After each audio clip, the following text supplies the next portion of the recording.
Good morning, everyone. Welcome to the sixth and final webinar. I'm Nancy White, the Education Chair of the San Diego County Breastfeeding Coalition. I'm sorry we can't have our usual World Breastfeeding Week large seminar, but I hope you have enjoyed all of our previous webinars this past month. We have a special treat for you today. As usual, you can submit questions via the Zoom question and answer function during the webinar. We'll try to answer all the questions at the end, but if there's something burning, let us know. We're monitoring the Q&A. Handouts will also be sent after the webinar in a day or two. As you're all aware, World Breastfeeding Week theme is Support Breastfeeding for a Healthier Planet. All three of our speakers today are actively working towards a healthier population for that planet. I'm going to introduce each speaker briefly, and then each speaker will talk for 10 to 15 minutes, and we'll leave plenty of time for questions. They have a lot of information for us. Dr. Christina Chambers is professor of the School of Medicine at UC San Diego. She's co-director of the Center for Better Beginnings, program director of Mother to Baby, which is a service providing evidence-based information for exposures during pregnancy and lactation, and is program director of Mommy's Milk, which is a human milk biorepository for research. Dr. Chambers also leads several national and international complex longitudinal cohort studies and clinical trials of prenatal exposures and child health and development.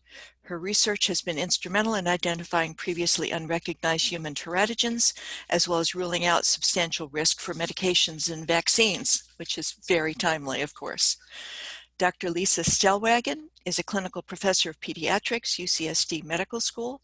She attended Tufts University School of Medicine and completed her pediatric training and chief residency at Mass General Hospital in Boston.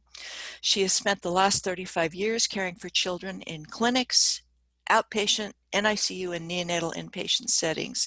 She's a member of the executive board of the AAP section on breastfeeding and executive medical director of the newly launched University of California Health Milk Bank. Dr. Lars Bode is a professor of pediatrics in the Division of Neonatology and the Division of Gastroenterology, Hepatology, and Nutrition. He's also the Larson Rehnquist Chair of Collaborative Human Milk Research and Director of the Larson Rosenquist Foundation Mother Milk Infant Center of Research and Excellence, otherwise known as MommyCorps. You'll hear quite a bit about that at the University of California, San Diego. He got his Master of Science and PhD in Nutritional Sciences from Justus Liebig University in Gießen, Germany, and completed his predoctoral fellowship at the Institute of Child Health, Institute of Child Health, University College London in the UK.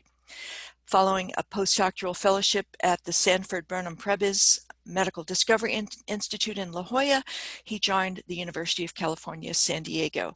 He's now leading a research program dedicated to investigating human milk oligosaccharides, biosynthesis, and functions with potential benefits for infant health and development. I want you to welcome, I think we're going to start with Dr. Lisa Stellwagen. I'm going to stop my share and let her go ahead and take over.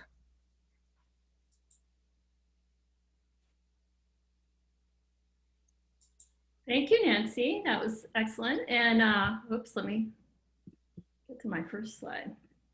Can you see my slides? Yes. Oh, perfect. Okay. Well, thanks again. And I'm just so proud to be here with my colleagues and to be talking to a group of passionate breastfeeding supporters in our region. It just has been a great group effort, as you'll hear, in terms of my discussion about our new milk bank. And for those of you, I'm sure most of you know, but there's the National Association of Milk Banks in North America is called HIMBANA. And there are, as you can see, 30 milk banks across this country. And students of HIMBANA will know that there were only 29 a week ago, and that there is a new kid on the block in the Southwest, and that's us, because we were certified 7 days ago. as the 30th Humana Milk Bank in North America. And just so proud to be part of a team that moved this forward, and that's what I'd like to discuss with you today. We are we're the first nonprofit milk bank in Southern California, the second Humana Milk Bank in the state. It's a huge state with a huge population center, and we really feel that our services are needed. And we're actually the first milk bank in North America to be owned and run by a university health system. But I want to just spend a quick minute on talking about the difference between mother's milk, donor milk, and how this can benefit our babies. And as much as I'm a big fan of donor milk, obviously, I always want to get back to mother's milk is best. And you can see that the processing of raw donated milk to the point where it would then be fed to a baby in the NICU involves a couple freeze-thaw cycles. The milk is heated for 30 minutes. And it's not the same as it was when it went into the process. And I think we just have to keep that in mind always in terms of our goal for supporting mothers to achieve their breastfeeding goals. Now, luckily, as you can see on the left side of the slide, the nutritional profile of the pasteurized donor milk is actually really robust. So the macronutrients, the protein, fat, and carbohydrates just survive all that processing very intact. Micronutrients, minerals, iron. The immunoglobulins are well maintained, especially the very important secretory IgA. And a lot of the biology of human milk is well retained. And you're going to hear, I think, from Dr. Boda that the oligosaccharides are well maintained through pasteurization. But anything that was alive is no longer alive. So all the maternal cells, the probiotic bacteria, pathogenic bacteria, any viruses, some of the fragile antibodies, the IgM, that's the first that emerges in terms of an infection, are not completely abolished, but they're greatly diminished. And unfortunately for the NICU setting, lysozyme and lactoferrin, which are two biologic elements that are important for preemies, they are not well maintained during pasteurization. And then just at the bottom, just keep in mind that the zinc level of pasteurized milk may be low as well. And we need to think about that if we are exclusively feeding a baby donor milk. So just briefly, what's the evidence then for using donor milk, pasteurized donor milk in the hospital setting? And I think it's almost in our region not relevant to talk about a baby getting formula. Because almost every baby in this community in the NICU is getting their mother's own milk unless the mother's not available. So really what I'd like to look at is what's the evidence for using pasteurized donor milk to top off the baby's diet for a baby whose mother's getting their own, whose baby is getting their mother's own milk. And for the very low birth weight babies, that evidence is strong, that there's a very large decrease in the risk of necrotizing enterocolitis by what you top the baby's feeding off with.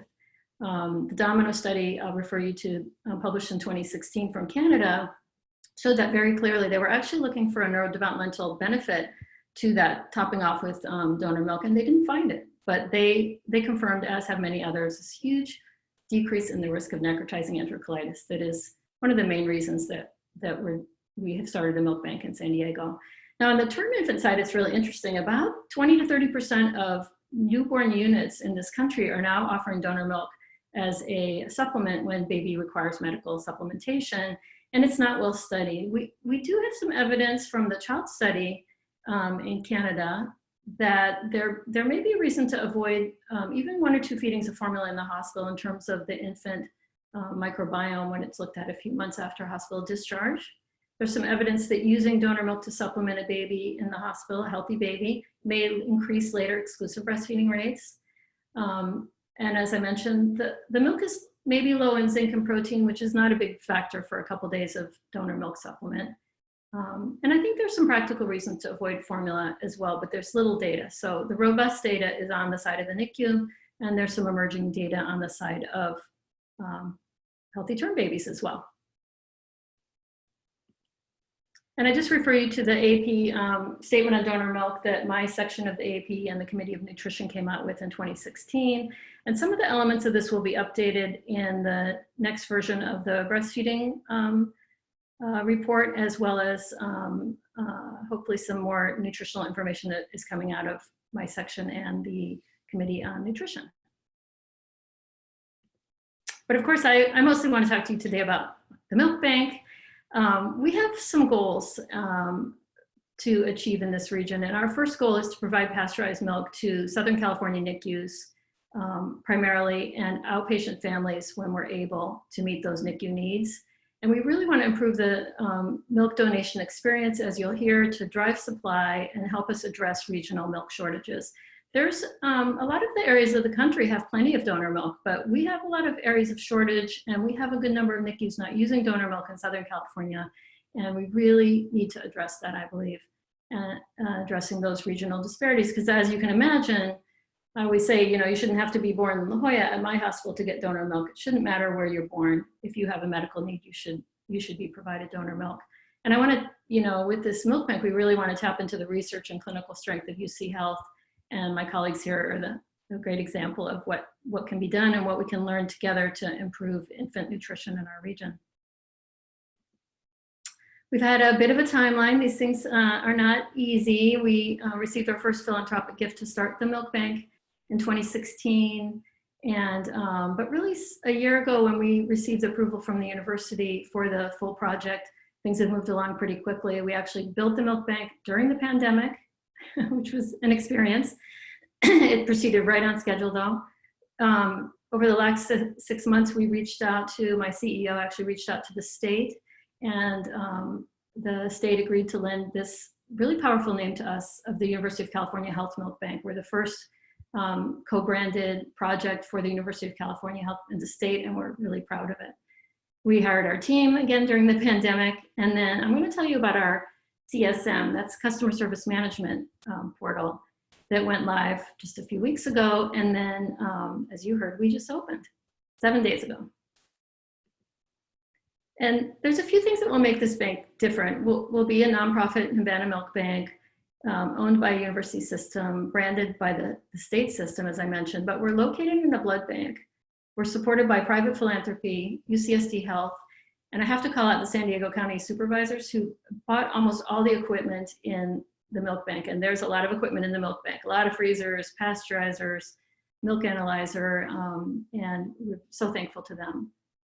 We really aim to take the best practices in milk banking and put them into action in our bank using high-tech milk analysis to meet NICU nutritional targets. The milk will all be barcoded. The portal I will show you. We'd like to deliver milk by courier into the NICUs rather than relying on FedEx. There are occasional problems with delivery of milk and milk is lost, and we really want to keep the quality by delivering it pretty much the same day that it leaves the milk bank. And as you'll see, the moms are going to be able to donate at the San Diego blood bank locations. Right now, all the mobile drives are shut down pretty much with the pandemic, or at least at a minimum. But in terms of the 7 facilities in the county, so that we can pair drop off with the blood testing of the donors. Just a quick view of our high-tech milk analyzer from the dairy industry, and Maria Huaracha, my lab supervisor. It takes 30 mils of milk and 30 seconds to get a nutritional profile, and those elements go on the label of every bottle of milk so that people know exactly what they're feeding their babies, and we get these tiny babies to grow. So this is our portal. We've spent a significant amount of our capital on really trying to elevate the way mothers donate milk, and we get people certified, as well as the hospitals in terms of purchasing milk. And you can see at the lower left corner is the URL. You can go to this portal. It's live. It's still under development, but the donor side is quite robust. And we really aim to improve the experience in this up-to-date web portal that was designed for customer experience, frankly, in our milk bank.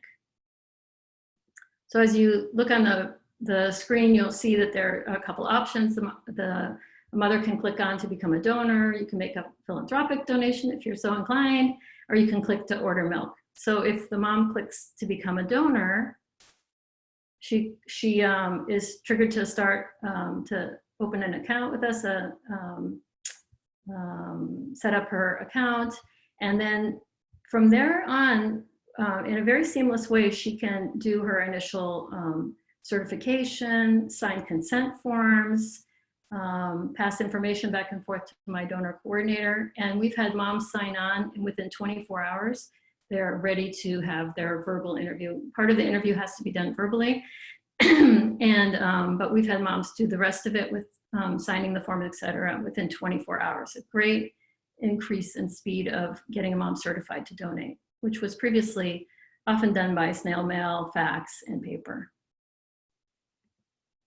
And then during this time when the mom is becoming certified, we can pass her documents like the welcome packet. She can sign the consent form. Here you see the paper version, but the consent forms are all now online. And we also are having the mother sign Dr. Chambers' research consent as well, so that any milk that is, because of any problem with processing or quality issues, can't be used to feed a baby would then be shuttled to research.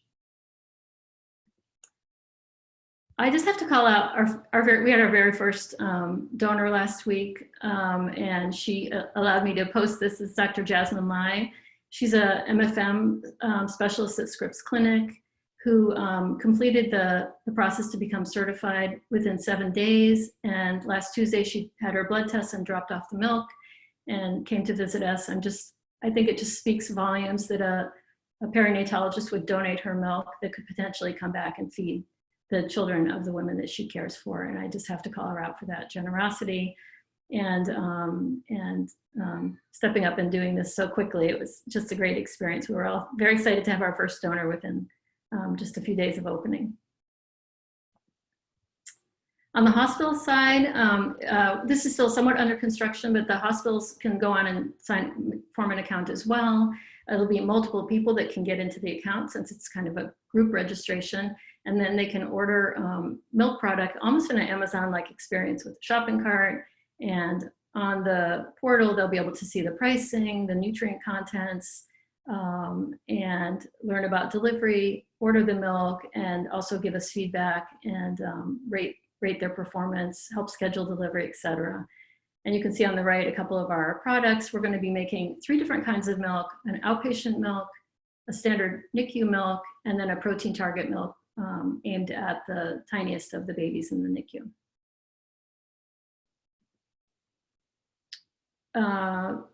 One of our goals is also to provide pasteurized donor milk to the community for outpatients, especially for the families that just need a couple days after leaving the hospital, perhaps. And the portal will also allow people to access the forms. You can see on the left, the provider needs to write a prescription for milk if the family needs more than 40 ounces. And then on the right would be the handout that they could give to their families talking about using donor milk at home. So all the forms and documents will be easily available to any healthcare worker on the portal. So just a quick story, we opened a week ago. We have a small amount of milk that we are starting to produce, and we really intended to hold off on our outpatient sales, but we were contacted by a family yesterday who was just desperate. They were leaving the hospital, they just needed a few bottles, and they talked us into it. We had milk that was safe to sell them, and they drove down to the blood bank as soon as they got discharged, and they went home with a few bottles of donor milk to help them get through the weekend. And they were so thankful, and we were so excited to be able to help them in such a quick fashion that they could actually pick up the milk on their way home from the hospital. And I just think it's a win-win for our community all around. For those of you that were familiar with our app, we're going to have all the helpful links we had before. You can see here, San Diego County Breastfeeding Coalition, LactMed, Mommy's Milk, Dr. Chambers' organization, Dr. Boda's organization. There'll be a lot more links as we develop the site. There's also going to be a list of all the community resources. Again, here's the San Diego County Breastfeeding Coalition. If you click into a site, then you'll see the entry. There's some work that needs to be done to update everything since the app shut down, but we'd like to really help to drive success in meeting breastfeeding goals for our moms. And just as I wrap up, I need to call out most particularly the Johnson family, without whom this milk bank would never have happened. And others have contributed time, finances, blood, sweat, and tears. And again, the Board of Supervisors who have been so amazingly supportive of our efforts and see it really as a a community milk bank helping all the families in this community. So, but I want to end with a call to action for all of us, and that is that we know there are feeding interventions that can prevent necrotizing enterocolitis. And infants like this infant who died of NEC the day after this photo was born, it's just not right that this happens if babies are not receiving the proper nutrient in the hospital. And we need to make sure that pasteurized donor milk is available to any baby who has the need of it. And I think you'll hear more from my colleagues about important developments on this front. So thank you very much for your time. And I am happy to turn my screen back to Dr. White.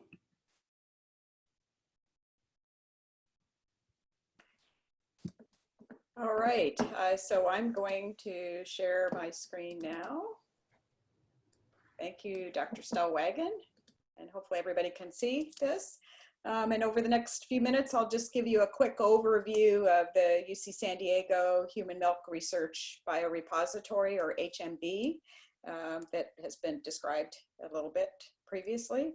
So this was established in 2014 in the Department of Pediatrics at UC San Diego with the idea that we wanted to have a nationwide clinical research database of human milk samples and associated data for scientists to use to address multiple research questions about human milk and to further understand the relationship between human breast milk and infant and child health and development.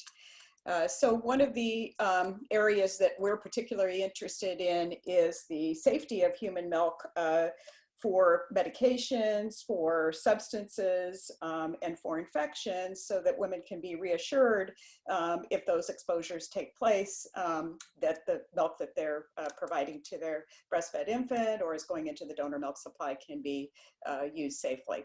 So the design of the Human Milk Biorepository is pretty simple. We recruit women all over US and Canada who agree to and consent to provide what we ask for is a 50 milliliter milk sample up to full expression, but we'll take whatever they can offer. And we can do this locally in San Diego, but most of the samples are coming through a self-collection mailed protocol. So they self-collect at home according to the instructions with a kit that we mail them, and then they in turn return it to us FedEx on ice. And once we receive the samples, they're aliquoted and stored in freezers at UC San Diego. And it has been mentioned, we have these nationwide, US and Canada-wide pregnancy outcome studies that are ongoing. So that's a source of recruitment, as when women deliver, if they are breastfeeding, they're invited to participate in the HMB. We recruit through social media, through local newborn nurseries, and then now, as Lisa said, through the UC Health Milk Bank, which is a terrific partnership. In addition to providing the sample, mothers complete a telephone interview where they provide information on demographics, their and their child's health and breastfeeding habits, and then they do a 14-day, day-by-day recall of all of the exposures that they've had over those past 2 weeks. They complete an infant adverse reaction checklist that Phil Anderson created for us, and then they're asked to go online to complete a brief food frequency questionnaire and 3 assessments of stress, anxiety, and depression. Depending on how young the child is, the mother's asked to complete neurobehavioral questionnaires that are sent out between 12 and 36 months of the child's age. And we offer face-to-face testing in San Diego for a subset. And then we ask mothers to release annually access to medical records where information on growth and development is captured. So the whole design of the HMB has been written up and published in Breastfeeding Medicine a few months ago, if you're interested in learning about more details. We have a website, mommysmilk.org, which periodically is updated with some information about where the inventory stands, where the samples have come from, and some characteristics of the samples.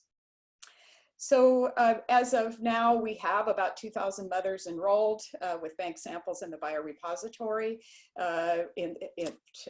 have completed these assays and are now looking at the best way to write this up, an analysis just to give sort of a description of what the variability is in the first 600 samples that were collected in terms of microbiome, metabolomics, oligosaccharides with Dr. Bode's lab, and macronutrient profile.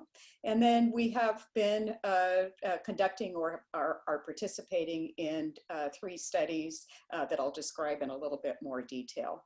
The first is called the CUDDLE study, and it's an NICHD funded study through the Pediatric Trials Network on the pharmacokinetics and safety of commonly used drugs. And the drugs that are under this protocol are medications that are no longer on patent. So there's no motivation and no stick that the FDA can use to require the manufacturers of these drugs to do this research. So it's appropriate that NIH is funding it. And there are 20 sites. We're one of the 20 sites in the US and Canada. There's a set of drugs that are selected for each wave. So this was the first wave, looking at the drugs you see here. And the goal is across the 20 sites to enroll 50 mothers who are taking 1 or more of these drugs.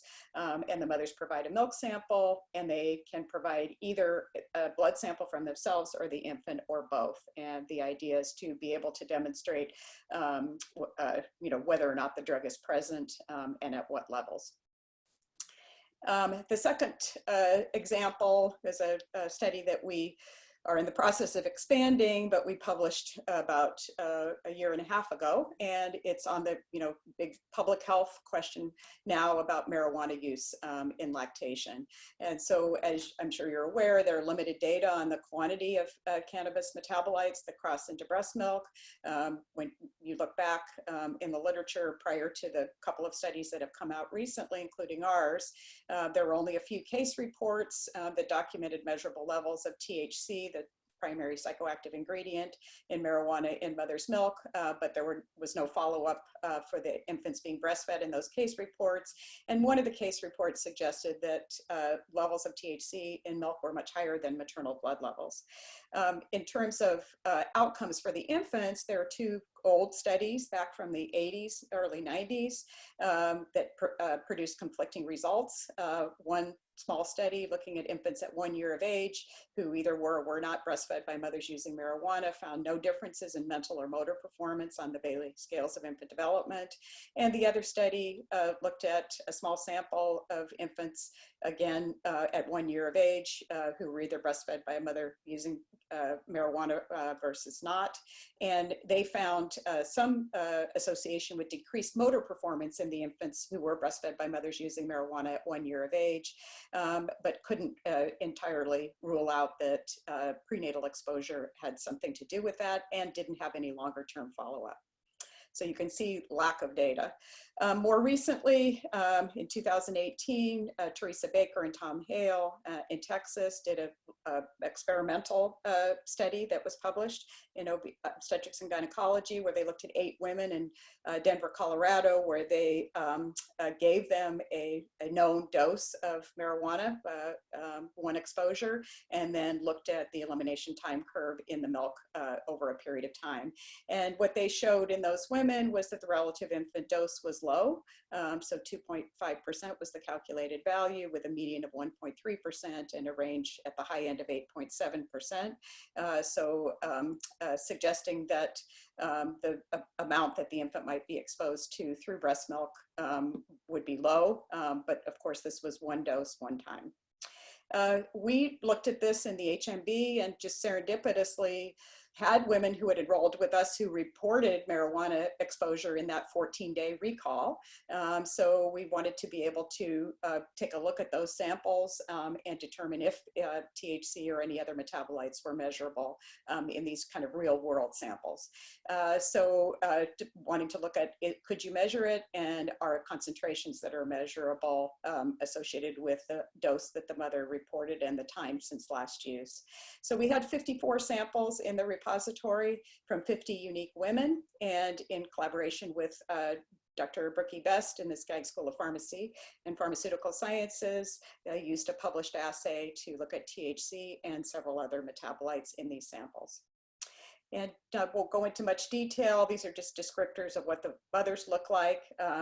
Probably most importantly, on the table on the right, you can see that we had very few infants that were being breastfed who were less than 3 months of age.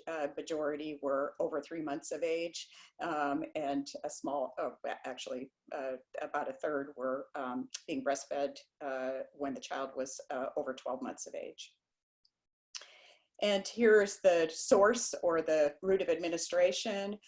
Majority of women reported using it by inhalation or in combination with ingestion or other route of administration.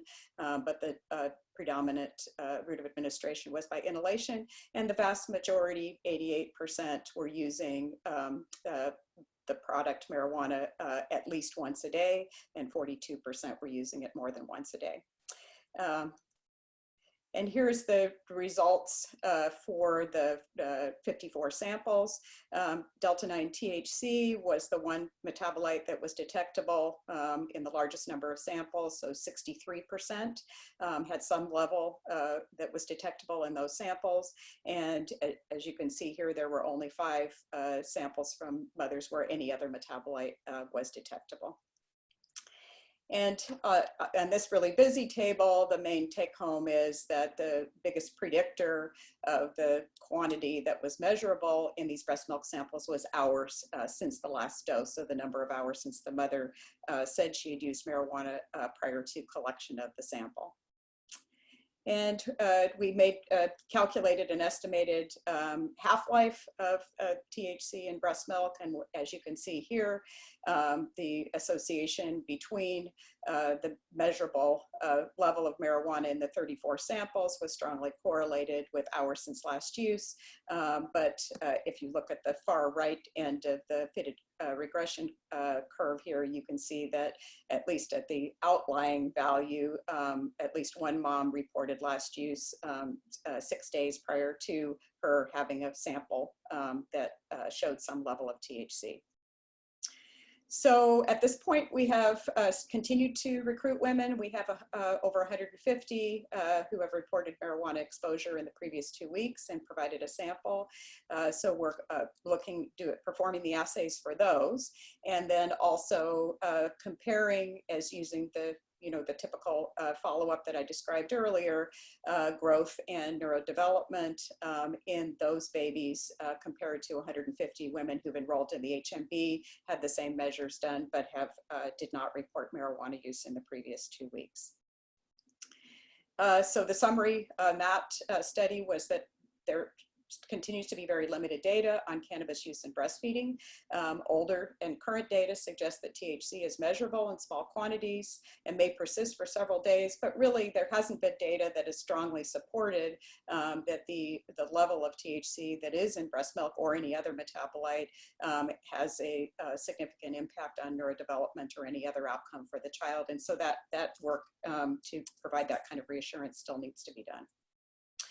And then the last one I'll talk about is COVID-19 and lactation. And obviously, no surprise to anyone in the room, there's still many unknowns about this and have been question marks about this relative to the donor milk supply. There have been published in the literature over the last 6 months or so a number of case reports that have identified viral RNA in milk samples from infected mothers.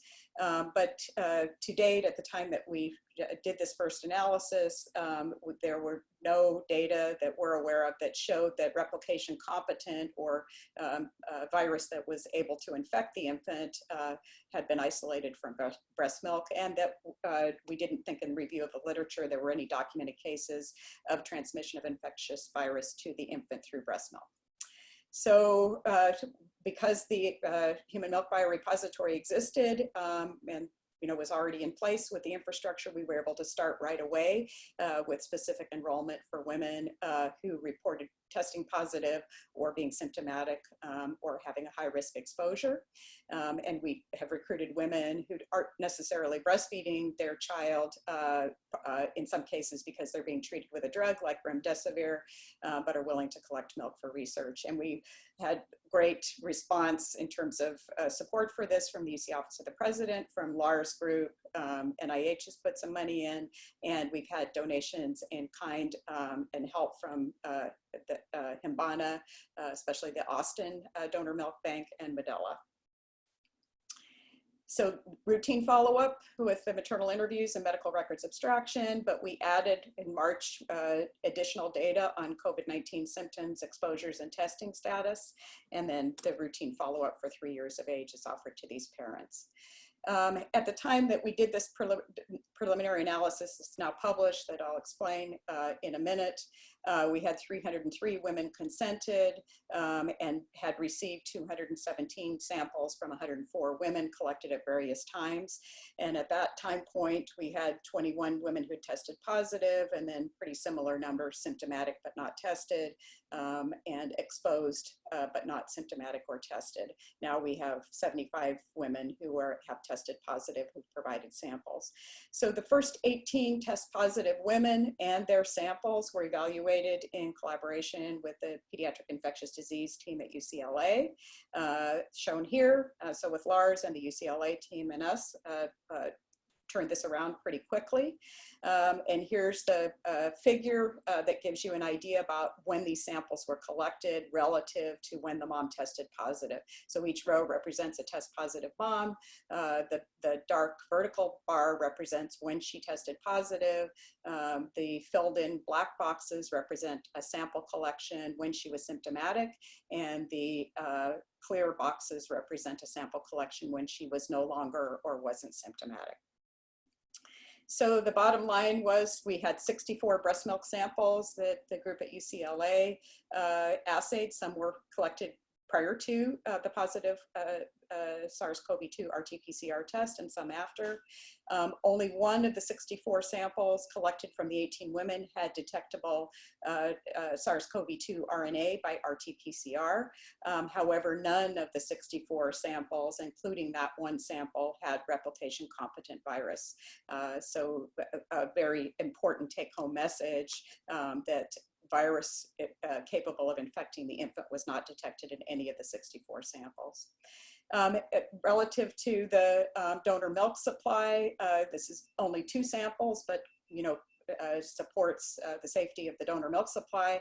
2 samples that have been collected at UCLA long before the onset of the pandemic were spiked with virus, SARS-CoV-2 virus, and then separated into 2 portions, and half of each sample was treated with Holder pasteurization, and then those 4 aliquots were then tested for virus.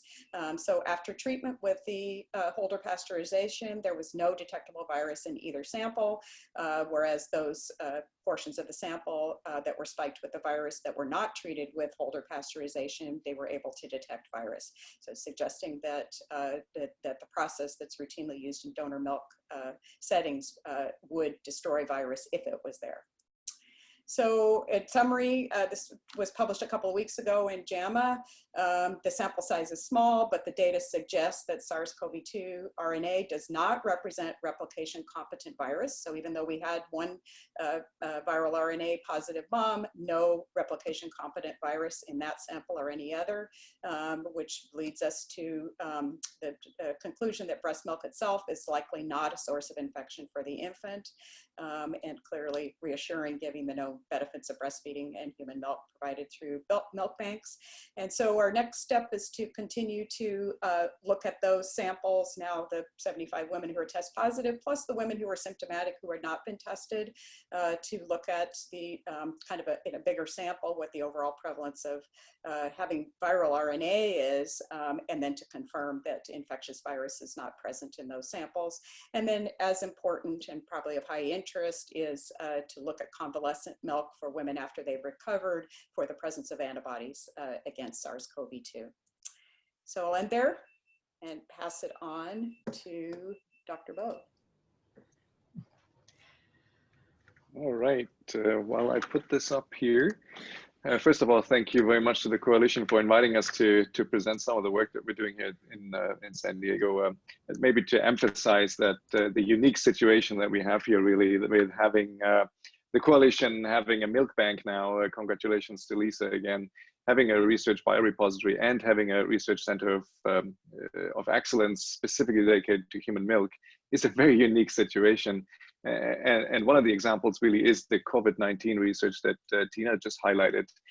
Just to give you an idea that this has real world implications, we shared this data with the WHO before we published it. And a couple of days later, the WHO came out with new recommendations saying that there is no evidence of active virus in human milk. So the work that we're doing here in San Diego really has global health implications. So I'm going to take the next 15 minutes to talk about the power of human milk, and specifically human milk oligosaccharides, or HMOs, which is really what my lab is working on, not so much focusing on the research center, but I bring it back in the end to show you how the work that we're doing on oligosaccharides, bringing it up to the university through MAMICOR, really allows us to tap into additional resources and expertise to push human milk research to the next level. Okay, a couple of disclosures where the funding is coming from, and then specifically I'm going to talk about necrotizing enterocolitis. And both Lisa and Tina had mentioned this before, is still a huge problem and probably the best example of why human milk is powerful. So about 5% of very low birth weight infants develop this often deadly intestinal disorder.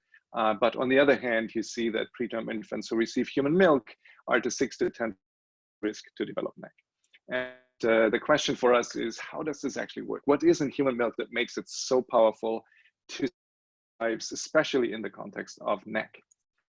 So if we lift the curtain here, we have seen this and know this by heart, what is in human milk, and just focusing on the macromolecules, you see that there is proteins, fat, lactose, but there's also oligosaccharides, 5 to 15 grams per liter, and that exceeds the amount of total protein. In contrast, in bovine milk, there's only 100 to 1,000-fold less oligosaccharides. The structures are different, and since that's the basis for infant formula, we hardly have any of these oligosaccharides in infant formula compared to breast milk. So what are human milk oligosaccharides? A couple words about structure, and that's important to understand what I'm going to talk about in the last part here. Human milk oligosaccharides are complex sugars, not the simple sugars that we don't want to have in infant nutrition. It's way more complex than that.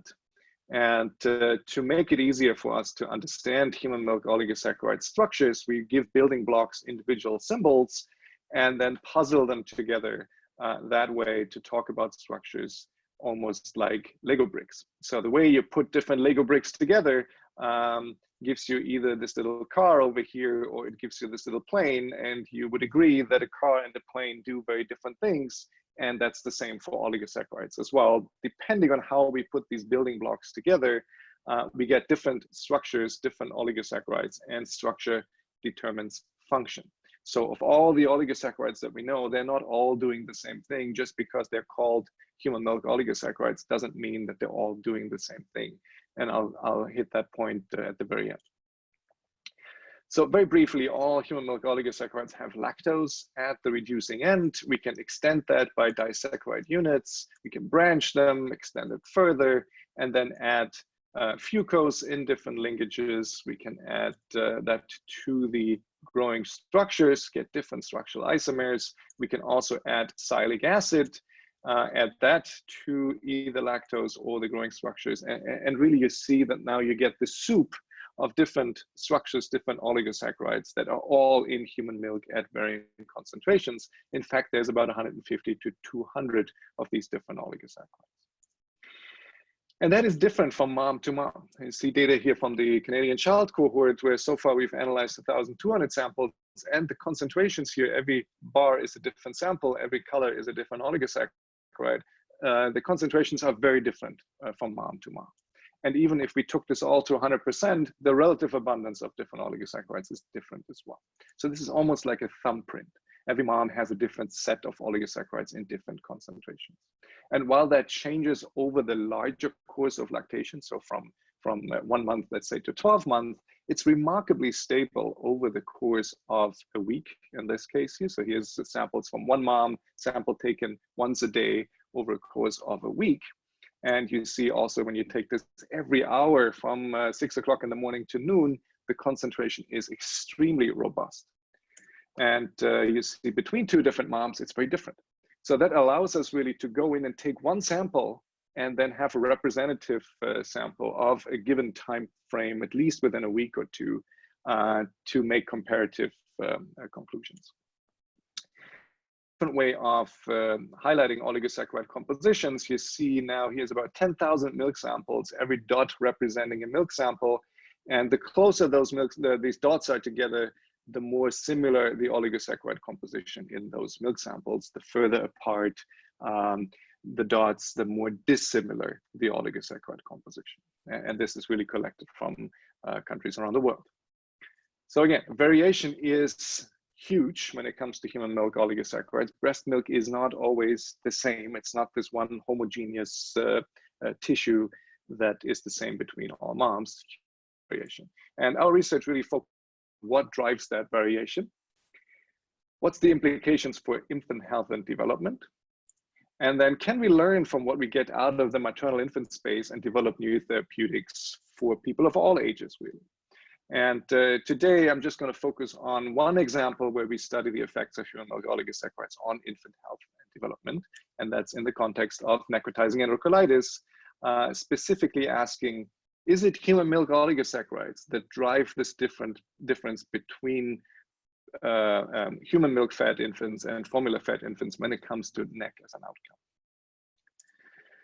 So the way we studied that started way back in 2008, 2009, before I joined UCSD. We isolated human milk oligosaccharides from pooled donor milk to get the entire garden variety of oligosaccharides that are in human milk, and then tested that in an animal model of necrotizing enterocolitis. And without going too much into this, we found to our great surprise that if you add human milk oligosaccharides to formula, then you see that not only do these animals survive better, so they die less from necrotizing enterocolitis, as you can see up here, if you can see my pointer, but also the pathology is significantly reduced. So you see the group here that has human milk oligosaccharides in the formula does almost do as well as the DAN fed control. So that's the animals that stay with the mom. So the next question for us was, well, this is great, this works. Now we have 150 different oligosaccharides that potentially do this. Which oligosaccharide is it? Is this structure specific? So we separated oligosaccharides, and I go through this very quickly, first by charge. And we identified that there is one fraction that is most effective, and then did some discovery around that, and then described that fraction further by size, and found one specific oligosaccharide that is responsible for the protective effect in this animal model. We then did structure elucidation without going too much into detail here, and found that this one oligosaccharide is DSLNT, or disilylactone tetraose. Now here, we went further, discovered the chemical space around this compound, and found that DSLNT is indeed the best chemical entity around this space. But we always got the criticism saying, well, this is animals, this is not really human preterm infants, so show us that this also works in humans. So what we did there is we designed a mother-infant pair cohort where we collected milk samples from moms with with preterm infants, and then analyzed the oligosaccharide composition and try to identify oligosaccharides that are different between those infants that get NEC and those infants that do not get NEC. So the hypothesis here was that infants who develop NEC receive milk with less of this potentially protective oligosaccharide DSLNT than infants who do not develop NEC. So we did this in multiple different sites in North America, including a site in Toronto. And here is an example of one case, one NEC case. So you see over here, gestation age, 29 weeks, 2 days, birth weight, C-section. I believe this was an African-American child. And then here is the first 28 days. And you see every time we have a number in this box here, that is when we have a milk sample available. This red box here is when the child developed NEC, and then we have samples, this infant recovered, and we have samples afterwards collected as well. We matched this infant with 5 other infants that did not develop NEC and where we had milk samples around the same time. and then analyze the oligosaccharides accordingly. And what you see down here is the sum of all oligosaccharides that we can measure over the course of the 28 days. And the gray dots in the background are all of our controls.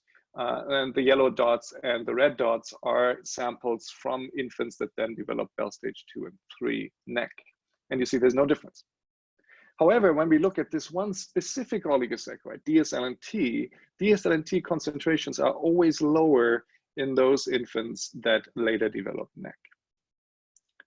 And this is a different representation of that in a heat map. You see up on the top here, just for DSLNT, every box here represents a milk sample. The more red the milk sample or the box is, the lower the DSLNT concentrations below average. And there's not a single sample here, a single box that is not red. So for every infant that developed NEC here, every milk sample that this infant received had low levels of DSLNT. And you can do the calculations around that in a GE model, and you see that is highly significant. And then you can push it even further and say, can we develop decision trees where we look at human milk and say, if the concentration of DSLNT is higher than this specific threshold here, all of our infants were fine. If it's lower than that, then other oligosaccharides play into this.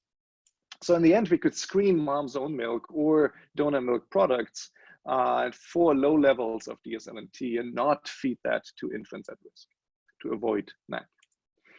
Now here we got the criticism, well, that's only really 8 cases that you had in there. Does this really hold up in a larger study? And this is data that is hot, not published yet, together with Chris Stewart in Newcastle, where we had 33 cases of NEC in their repository, and then we used 37 controls. And you see in this PCA plot here that the oligosaccharide composition between those two groups is different.